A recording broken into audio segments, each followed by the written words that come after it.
வணக்கம் தமிழ் நண்பர்களே, தமிழ் சபக இந்த வீடியோவுக்கு உங்களை வரவேற்கிறேன். 70s பாடல்கள் மூலயமா கோடிக்கணக்கான ரசிகர்களை தன்னோட பாடல்கள் மூலயமா ஈர்த்தவர் தான் திவினேஷ் அவர்கள்.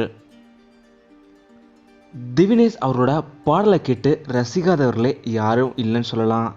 இந்த நிலையில் ரியாலிட்டி ஷோ நிகழ்ச்சியில் பாடும்போது உன்னோட ஆசை என்ன அப்படின்னு திவினேஷ் அவர்கள்ட்ட கேட்டிருந்தாங்க.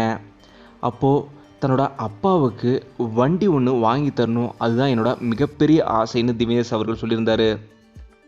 இதை பற்றி திவினேஷ் அவர்கள் மேலும் சொல்லும்போது, எனக்காக அப்பா நிகழ்ச்சிகளுக்கு வரும்போது வேலைக்கு சரியான நேரத்துக்கு போக முடியல, அதனால் சரியான வண்டி இல்லாததுனால தான் அவரால் வேலைக்கு போக முடியல. அவருக்கு வண்டி வாங்கி தந்தனா என்னோட ஆசை நிறைவேறிடும் அப்படின்னு சொல்லியிருந்தார். இதை பார்த்த நடுவர் ஸ்ரீனிவாஸ் அவர்கள் திவினேஷ் அப்பா அவர்கள்ட்ட இந்த விஷயத்தை பற்றி கேட்டிருந்தாரு. வண்டி சரியாக இல்லாததுனால வேலைக்கு சரியான நேரத்துக்கு போக முடியல அப்படின்னு சொல்லியிருந்தாரு. இதை கேட்ட ஸ்ரீனிவாஸ் அவர்கள், உங்களுக்கு என்னோட செலவுலையும் எங்கள் டீம் செலவுலையும் வண்டி வாங்கி தரோம் அப்படின்னு சொல்லியிருந்தாரு.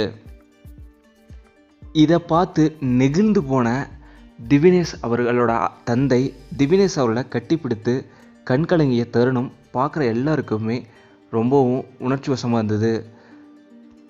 திவினேஷ் அவர்கள் ஃபைனலில் பாட போகிற பாடலை பார்க்குறதுக்காக எவ்வளோ பேர் வெயிட் பண்ணுறீங்க அப்படிங்கிறத மறக்காமல் கீழே கமெண்ட்டில் சொல்லுங்கள். இந்த வீடியோ உங்களுக்கு பிடிச்சிருந்தால் லைக் பண்ணுங்கள், கமெண்ட் பண்ணுங்கள், ஷேர் பண்ணுங்கள். தமிழ் சேனல் நீங்கள் சப்ஸ்கிரைப் பண்ணலாம், சப்ஸ்கிரைப் பண்ணுங்கள். மறக்காம பக்கத்தில் இருக்க பெல் ஐக்கானை கிளிக் பண்ணிடுங்க.